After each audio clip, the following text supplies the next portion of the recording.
One of the things I'm telling clients is this is not a growth loan. This is not a VC or private equity fund investment. This is not angel funding. The intention of this loan, the intention of these loans is to keep people on payroll. This episode of the Cloud Accounting Podcast is sponsored by Melio Payments. Do you have clients that are logging into their bank website to manually pay their bills, or even worse, clients that are still handwriting paper checks because the alternatives are either too complicated or too expensive? You need to introduce them to Melio Payments. Melio Payments is easy to use B2B payments and receivables. Think Venmo, PayPal, or Zelle, but for small businesses. Melio is an app that all small businesses are capable of using regardless of size, shape, or budget. By using Melio, your clients can pay their bills easier than using their bank website, and you get the process and controls you need, like support for multiple users, approvals, and two-way syncing with QuickBooks Online. Melio can also help your clients improve their cash flow by allowing them to pay their bills using their business credit cards to take advantage of up to a 45-day float until their next credit card billing cycle. Now paying the rent can lead to earning those credit card points your clients love. To learn more about Melio Payments and to get your very own Melio.me link that you can use to receive payments from your business clients, head over to cloudaccountingpodcast.promo/Melio. That is cloudaccountingpodcast.promo/MELIO.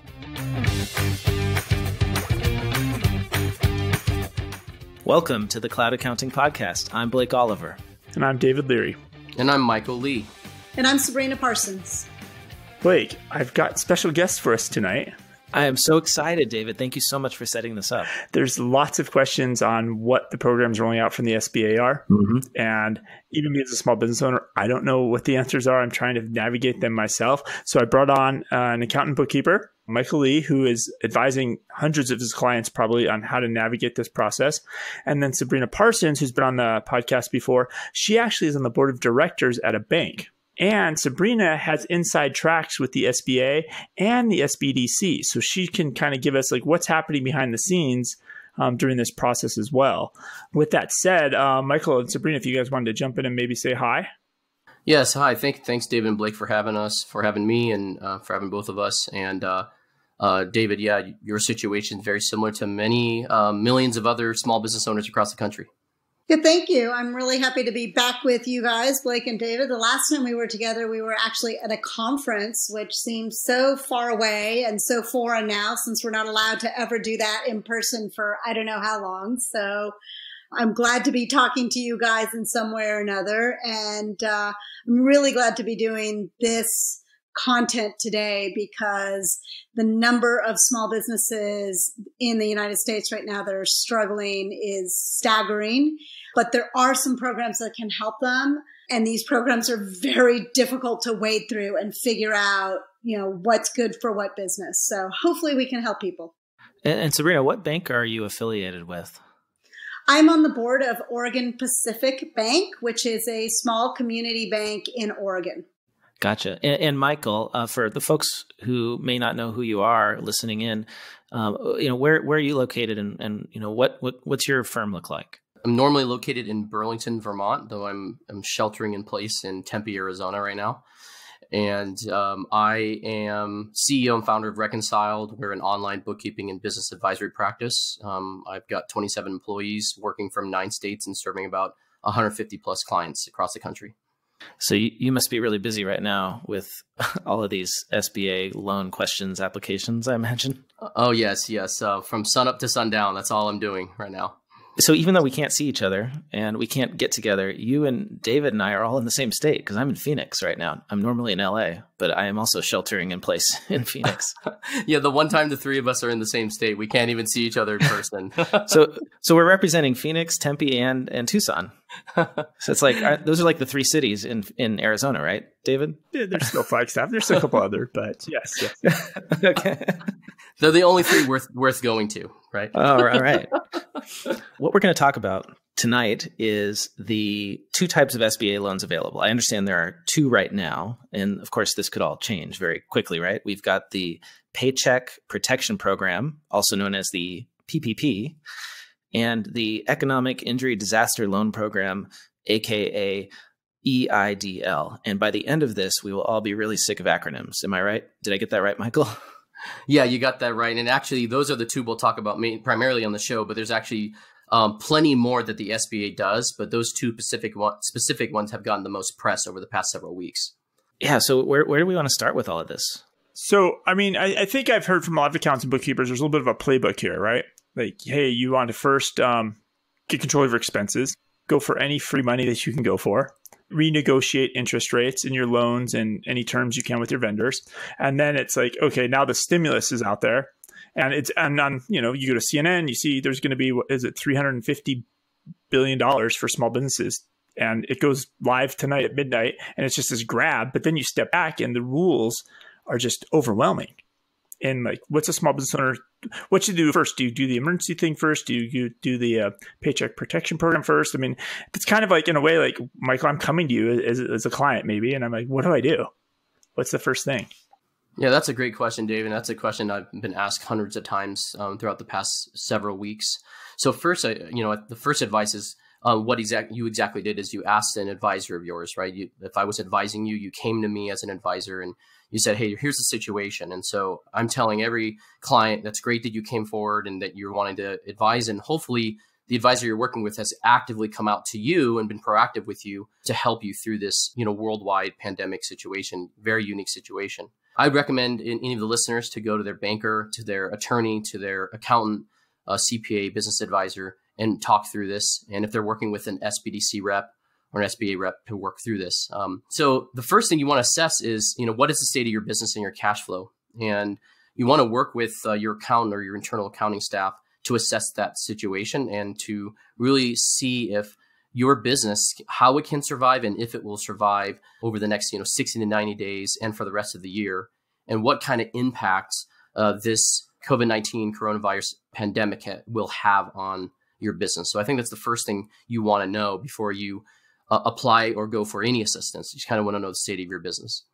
And then secondly, every state, depending on where you are, and every industry is actually going to have different types of grants and incentives that are available to you. And so you're going to want to research and reach out to both the state, your state's economic or development authority to see what grants might be possible in your area. And there are both private and public grants and assistance and loans that are being made available that are on a state by state and industry by industry basis. And so just doing a quick Google search is going to help you, and also reaching out to your industry's trade association, which is going to be very, very helpful. So that's where I would, begin your journey before you look at any of this. So then, let's say we do that and we determine that we are going to survive, or we have a path to survival if we take advantage of some extra financing or take on a loan or something like that, right? Because we don't want to do it if we're just going to fold anyway, right? Right. So we decide, okay, we can get through this. We just need the financing. So now we're going to go get one of these loans.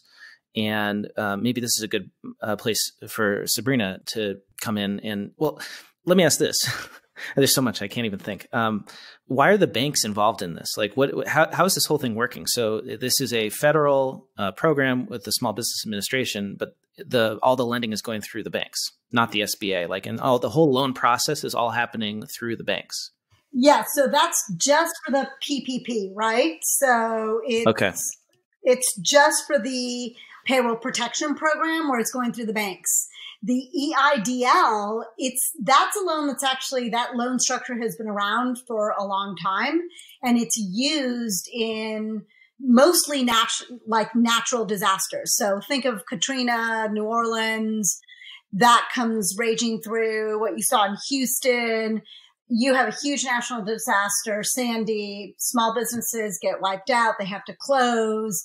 And the SBA is able to offer these loans as soon as the state declares a state of emergency. So when the governor of the state says, okay, state of emergency, oftentimes they'll do that and they'll declare it in certain counties. So your county has to be declared. Now, given COVID-19, we're pretty much at a place where every single governor has declared every single county. So it's unprecedented. So almost everybody is eligible to try and apply. Now, not everyone is going to be able to get that loan, but that loan is not through banks. That one is you apply directly to the SBA.gov, and it goes through Treasury. So that is not through the banks. And that is a true loan. It is not going to be forgiven. And there are qualifications. If you don't have a good personal credit score as a business owner, you're not going to get that loan. 650 or below, and you're not going to be eligible for that loan.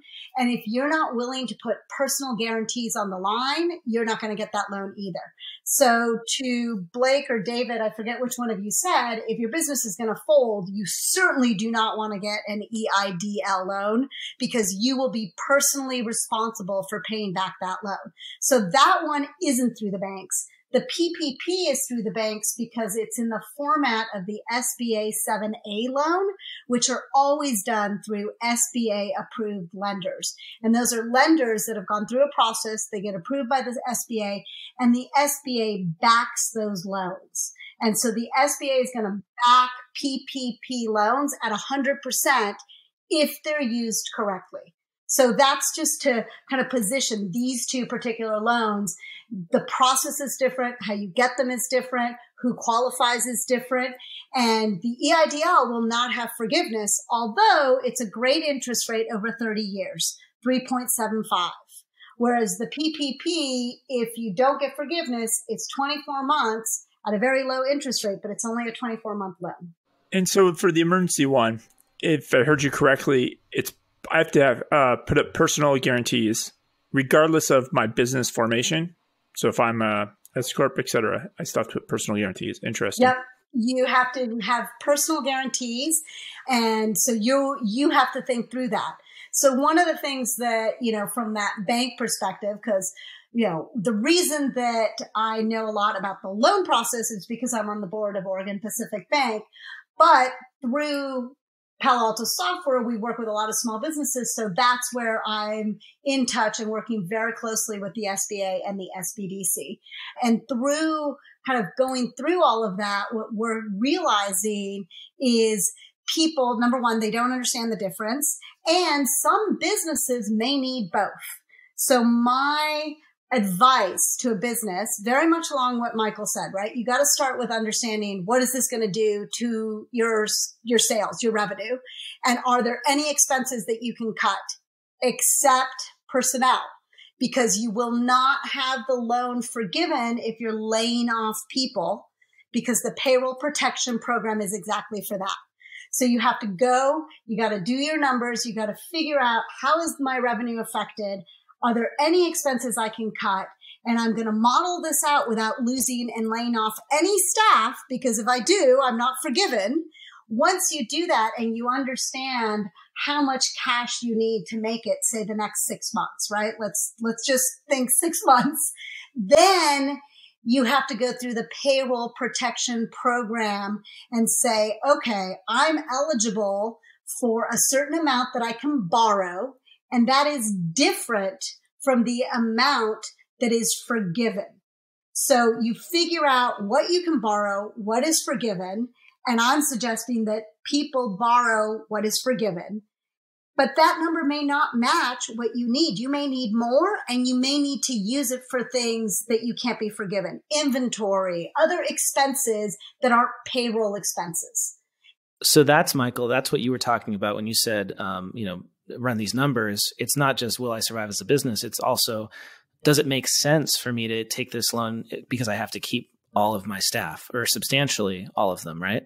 Correct. Exactly. And, one of the things I'm telling clients is don't view this as, this is not a growth loan. This is not a VC or private equity fund investment. This is not angel funding. The intention of this loan, the intention of these loans is to keep people on payroll.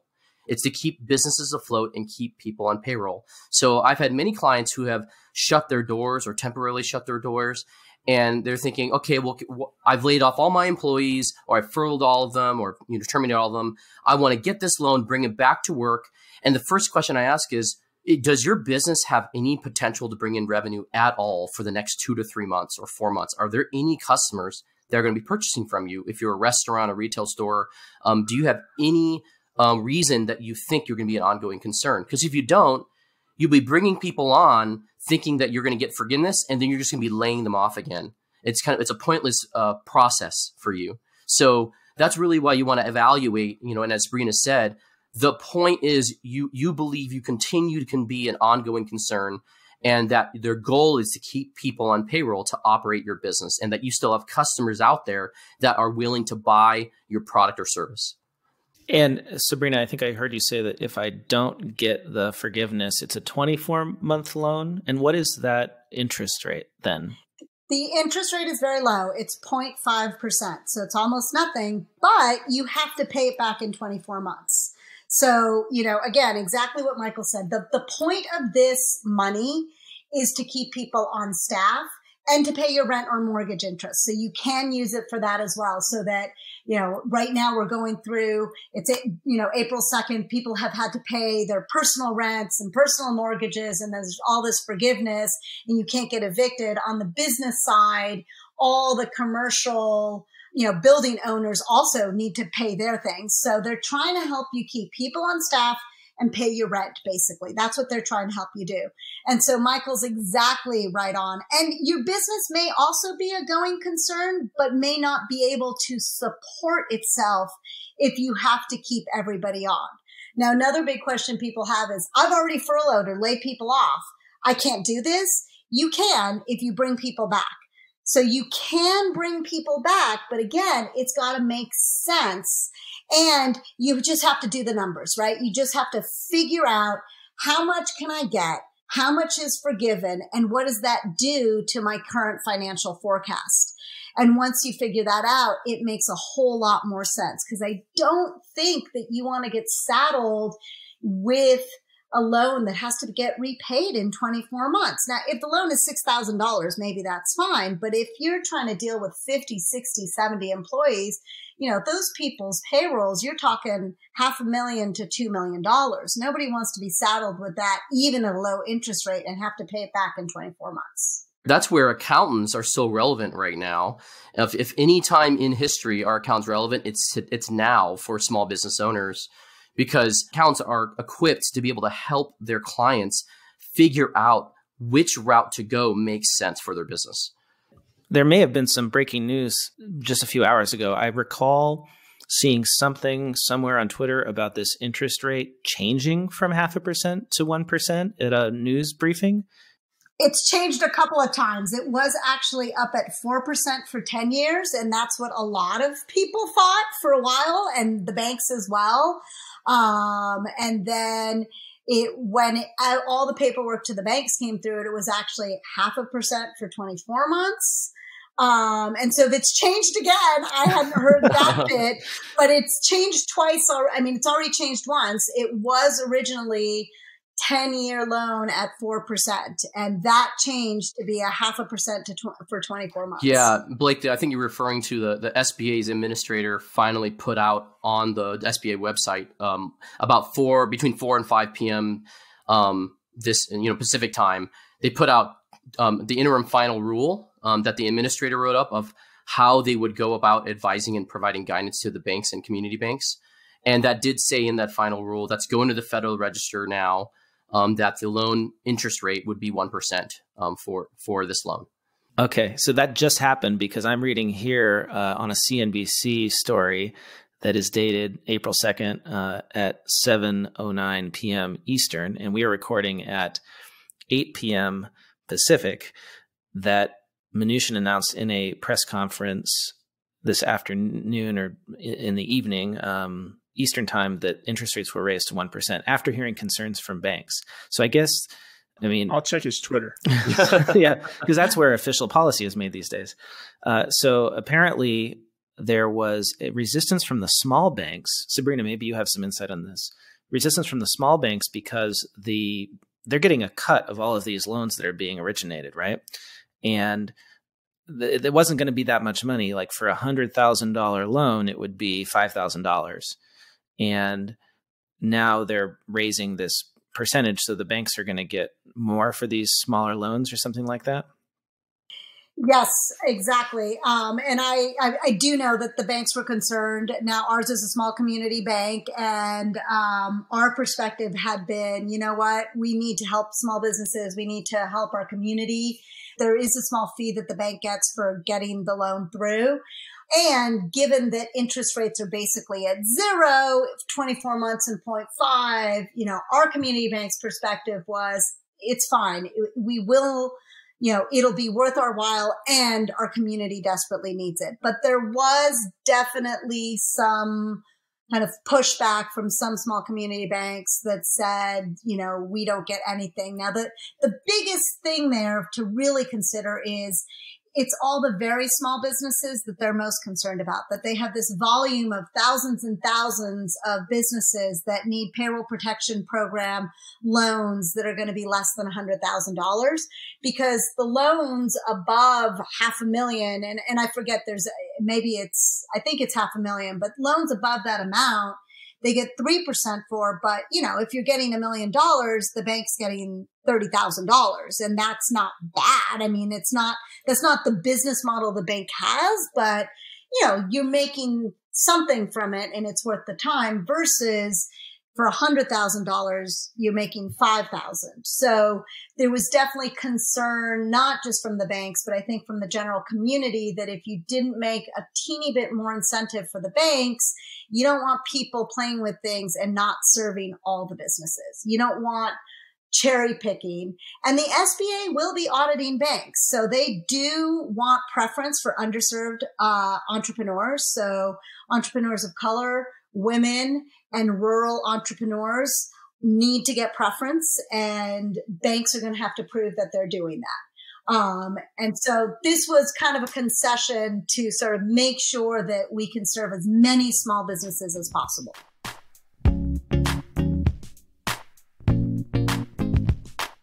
This episode of the Cloud Accounting Podcast is sponsored by Giraffe. Giraffe sounds a lot like giraffe, and that's no accident. Giraffes are the tallest animal in the world. That gives them a great view. Our goal at Giraffe is to give you a similarly great view of what's going on with your business. We do that by helping you understand where your business has been, and most importantly, predict where it's going. Giraffe connects your cloud-based accounting, payroll, CRM, and billing data together to automatically update shareable online dashboards, monthly reporting packages, and sophisticated financial plans and budgets in real time. If you're using Excel for reporting and forecasting, you'll save hours every month with Giraffe. Learn how accounting firms are using Giraffe to deliver connected insight, strategize growth, and help their clients make more profitable decisions. Visit giraffe.com and start your 30-day free trial. That's JIRAV.com. See farther with Giraffe. All right, I got all my ducks in order. I know I'm not going to have to lay off people. I'm ready to go apply for these loans. I've started to see things about fees, like, can the bank charge me a fee, like an origination fee? If Michael's helping me prepare my paperwork, is he allowed to charge me in process of trying to apply for this loan? Like, what's okay and not okay out there? So bank can't charge you. That's absolutely not allowed. The bank cannot charge you for the PPP, and the SBA is not going to charge you for the EIDL at all. Now, in terms of will Michael, I expect he will, and he should if he's doing work for you, right? I mean, the work has to be done. So like in our company, we're a small business. We're under 100 employees. We've been affected by this, and we've been looking at it. We do have a CFO. So he's taking his time and his effort, and he's looking at all of this and seeing what makes sense for us. I would expect that if Michael's going to do this, he should be charging you, and you should pay him, because you should want him to do really good work. Yeah, no, definitely, Sabrina. And we're, like many accounting firms, we're prioritizing on focusing on our own customers first, because those customers have agreements with us. They're paying us advisory fees and monthly servicing fees right now. And in the same vein, the banks, many banks have communicated that they're going to first prioritize and focus on their current customers that they have relationships with, and they may also already have SBA backed loans with.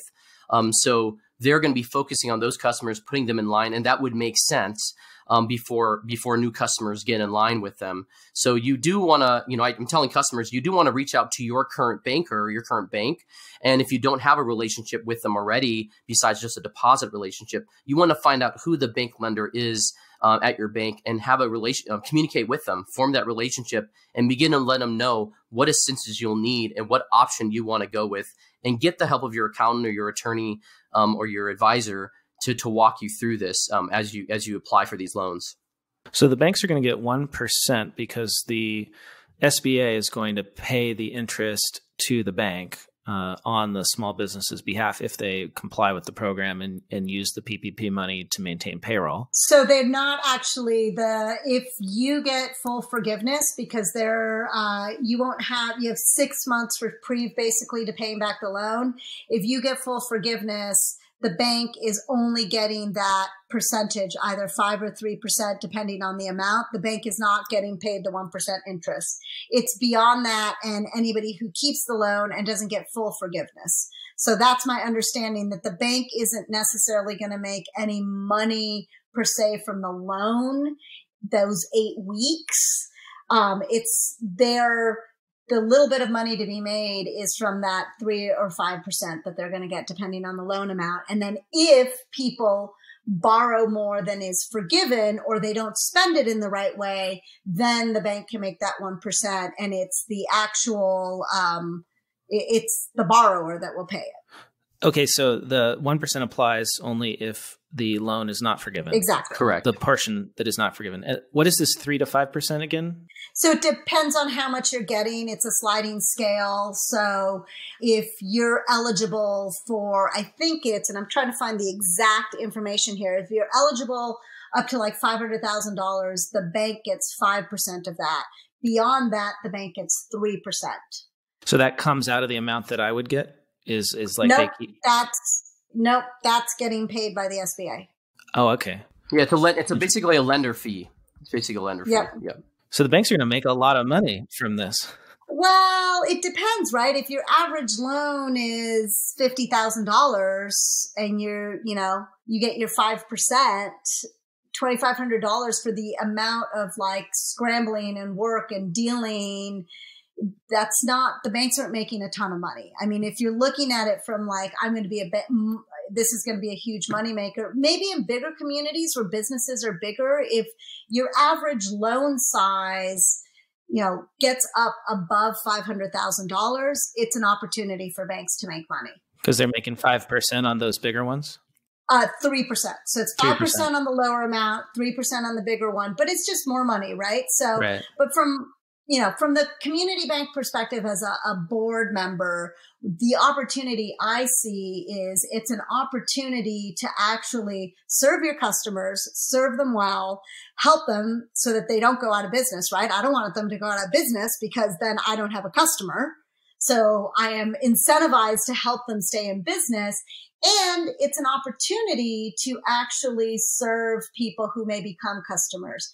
Anybody who's banking with a community credit union, they don't do SBA loans. They're not SBA preferred lenders. And different banks community banks can't, credit unions can't be SBA lenders the way the credit union makeup is. So there are going to be people out there who have banks that are not SBA approved lenders, and they're going to have to go to other banks. So it is an opportunity, if done correctly, to grow your customer base. And I think that's the bigger opportunity. It's number one, you don't want your customers to go out of business because that's not good for you. And number two, if you're able to figure out a way to streamline this and help a lot of customers, you could, be in a really good position once we get out of this crisis. Yeah. The reason I brought this up, and sorry, Michael, we'll come back to you, is that I did in my head, I did the math. I said, okay, $350 billion, right?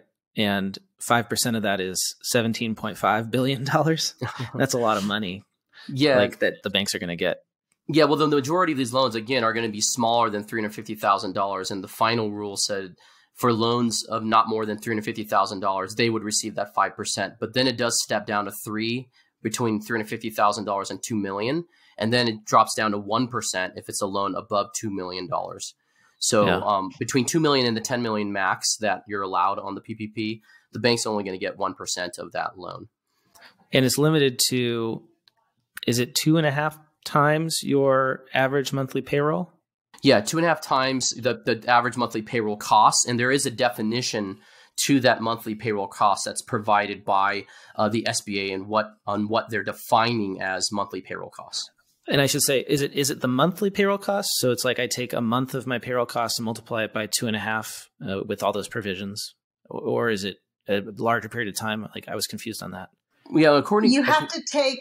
Oh, sorry. I was going to say, according to the final rule, it's the previous 12 months of payroll costs and the average of that. So it's the total, over 12 months, yeah. And so when I go to the bank, I have to have some report that shows my payroll for the last 12 months and then the current quarter by month. Yeah, well, they're actually asking you on the application. So the SBA has a SBA application. Some banks are rolling that into their applications, but the SBA has already released, and it's out there, and you can get it, their actual application. And on their application, what they want to see is that actual calculation of you have to do everything, right? You go, you do your rolling 12 months, you get your payroll, you divide it by 12, you multiply it by 2.5. And now you've got what you're eligible for. So that'll be a line. And then the next line will be basically you have to figure out, well, what is actually 8 weeks? Because that's not 2.5 months, and it's 8 weeks of now. And what are all the approved expenses? So that's a different number. But when you go to them, you do have to have some records. Basically, if you've been using accounting software and you have your payroll in it, you'll have some records. And if you've been paying payroll tax, you'll have all of that. So that's really what they want. They just want to be able to see that.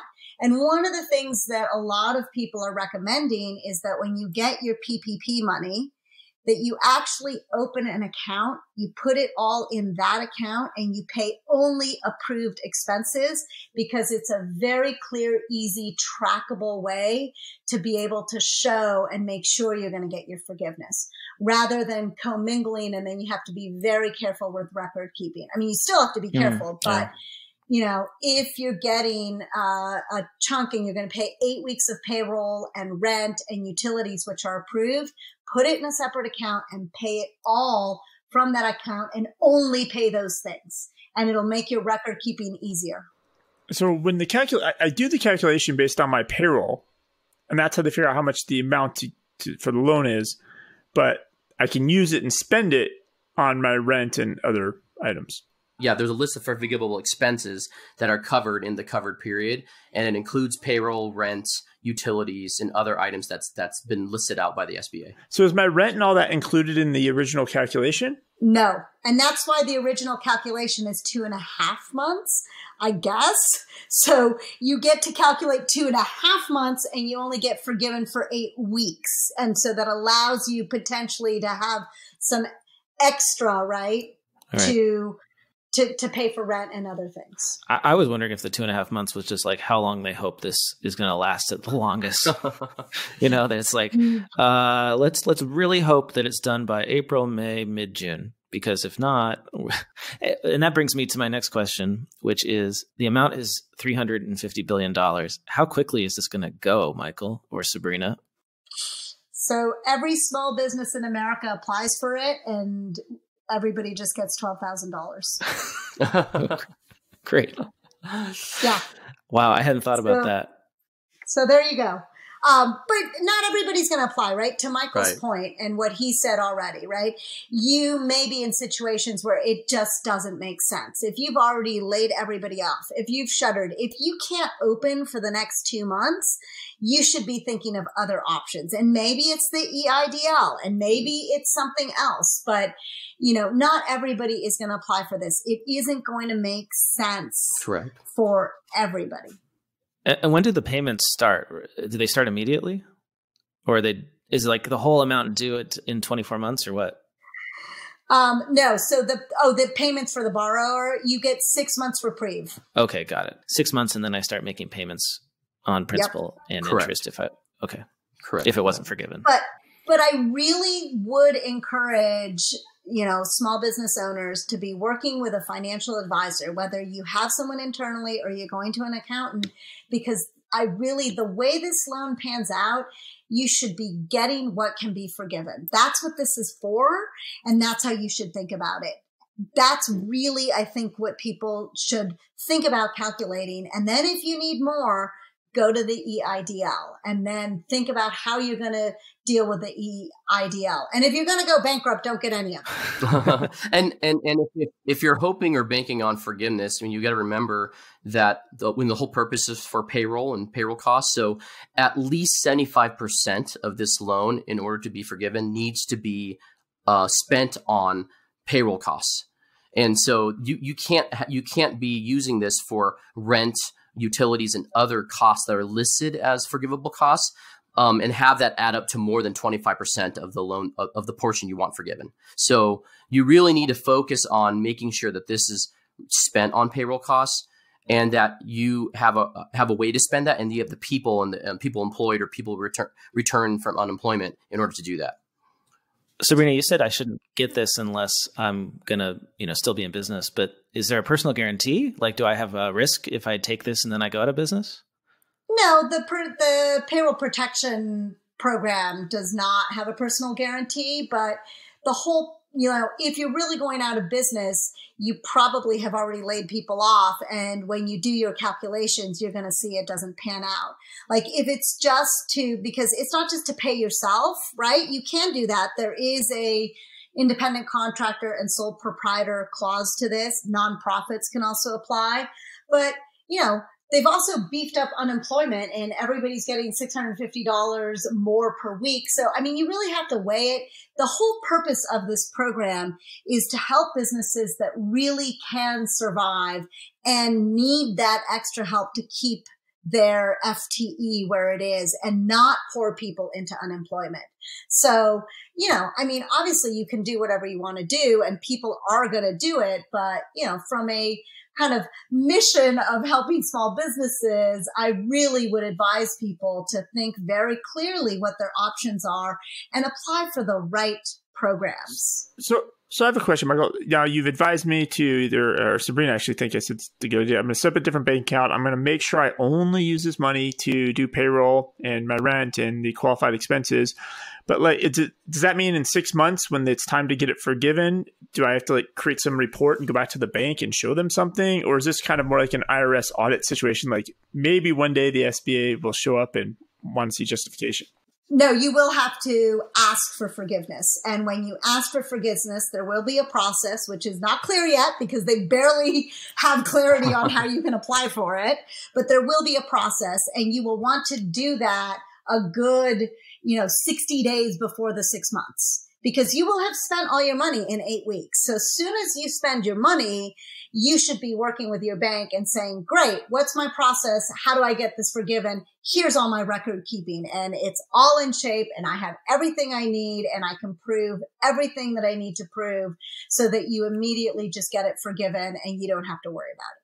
Now, somebody said that I can get this loan even if I'm a sole proprietor, I don't have a business entity, I'm an independent contractor. I think there's lots of different terms that are all interchangeable here. So how is that going to work? Yeah, I believe the application process opens up for another set of borrowers like self-employed and independent contractors starting April 10th.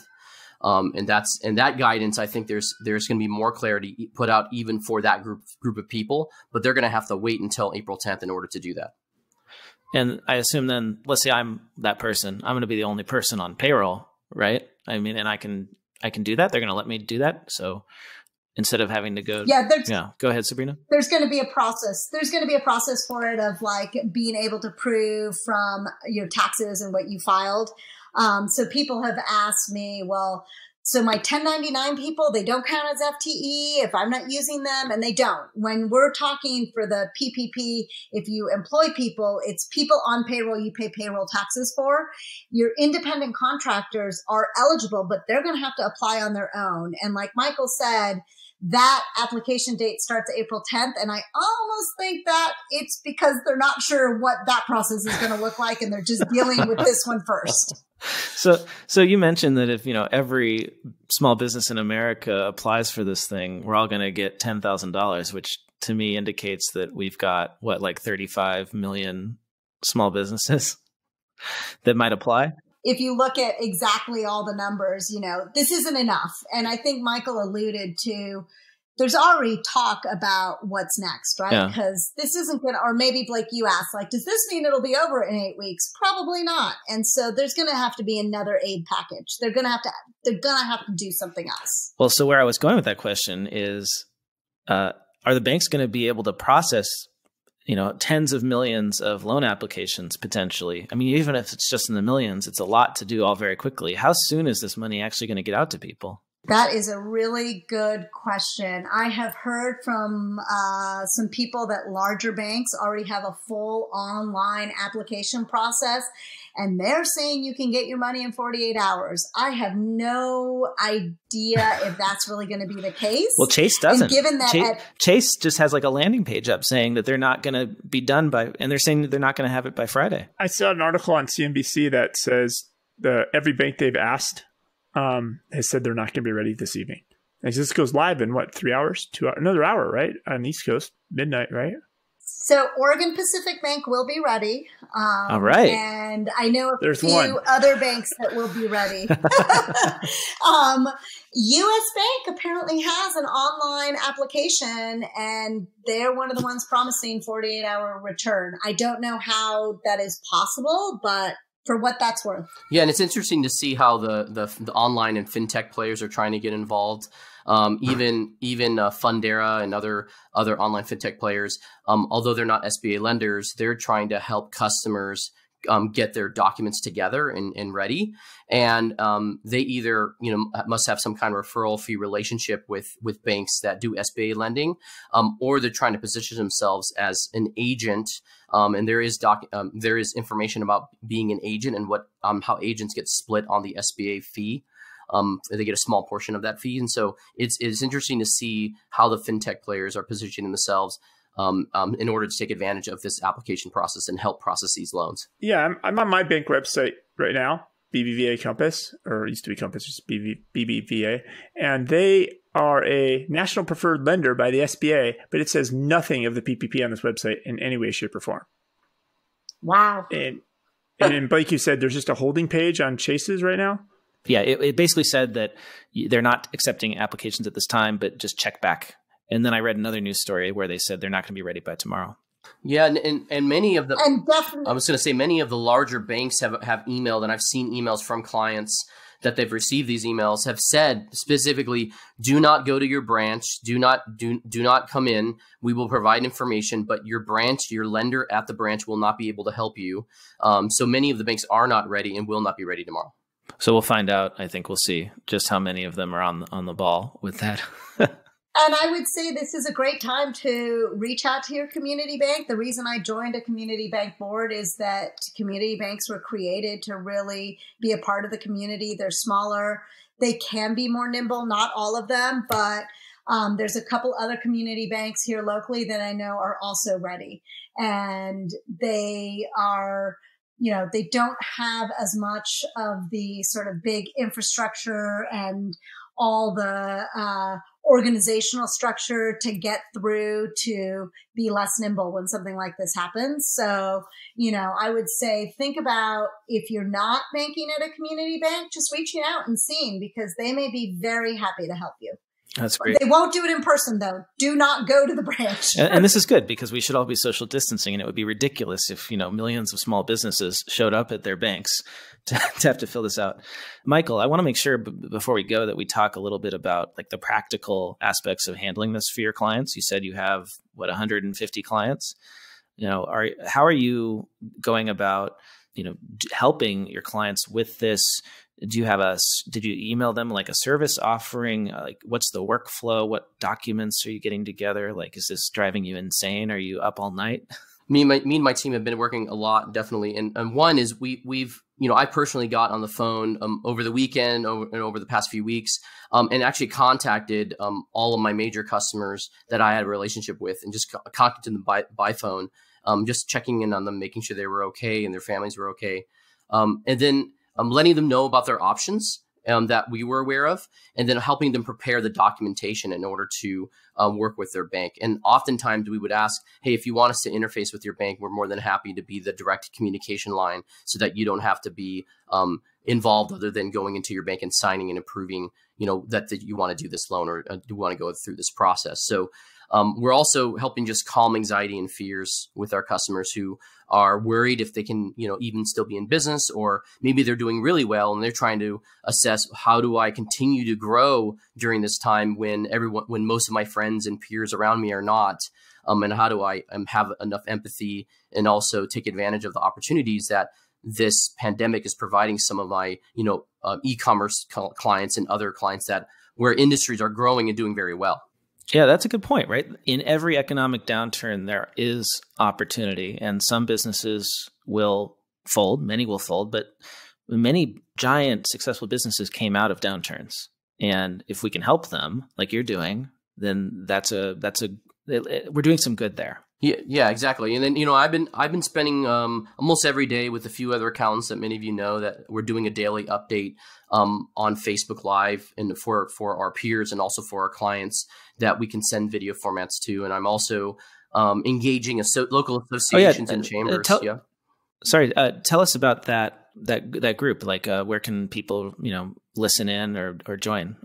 Yeah, so I'm doing a daily Facebook Live on my Facebook page. If you go to just search for Michael Ly on Facebook, Michael Ly spelled Ly, and I'm doing that with Jacob Schroeder, Amy Walker, Chris Maxey, and Dan Luthi, who all are accounting firm professionals and accounting firm owners.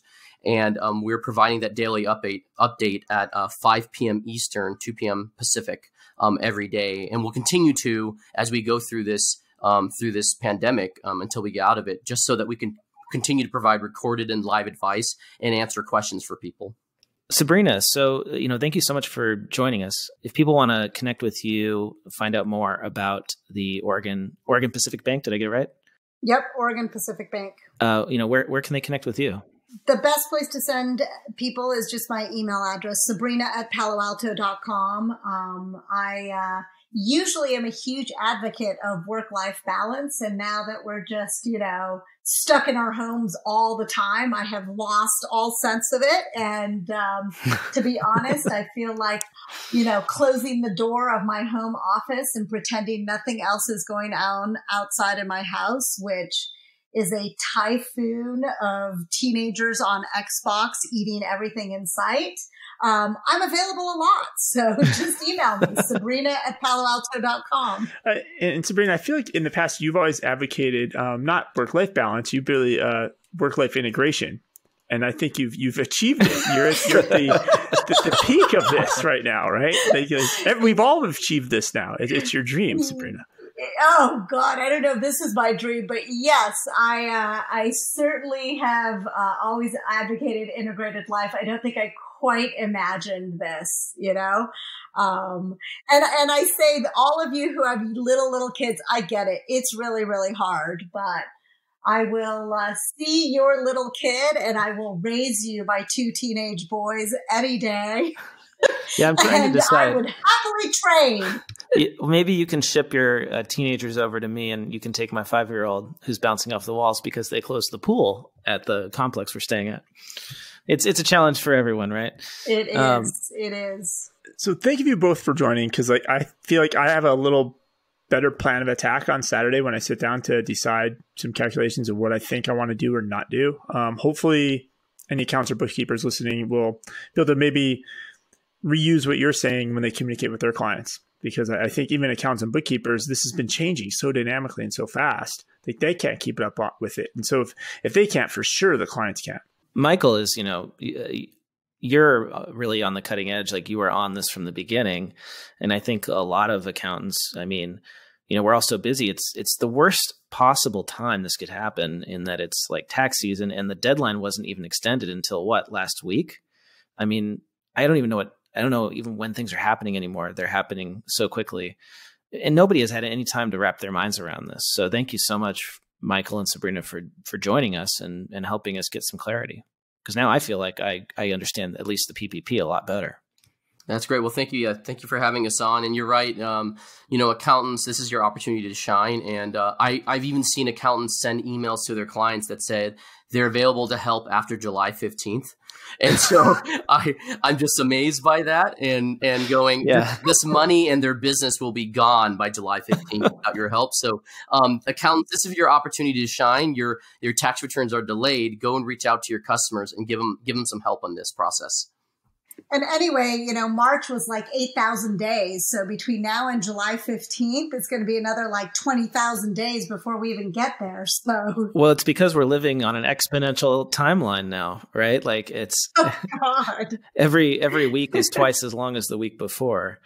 So we're never going to get to the end of the year at this pace. All right. Well, we should let everybody get back to the application process because it opens in a few minutes. So we should probably wrap up. Yeah, I'm going to be furiously checking all of my bank websites that I have relationships with, seeing if they are ready. And, if you're listening for the first time, this is the Cloud Accounting Podcast. And this was a very specific episode on the PPP program and the SBA loan options for clients. Normally, it's a weekly news roundup of all the latest accounting news with a bias towards technology. So come back and join us for one of our regular episodes. And if people want to reach you, David, online, where can they do that? The easiest place is going to be probably Twitter or LinkedIn, and I'm just at David Leary. I'm at Blake T. Oliver. Michael, Sabrina, thanks again so much for joining us, and we'll talk to you soon. That's a wrap. Thank you so much. Bye, everybody. Want to get the word out about your newsletter, webinar, party, Facebook group, podcast, job posting, or that fancy Excel macro you just created? Why not let the listeners of the Cloud Accounting Podcast know by running a classified ad? Hit the show notes for the link to get more info.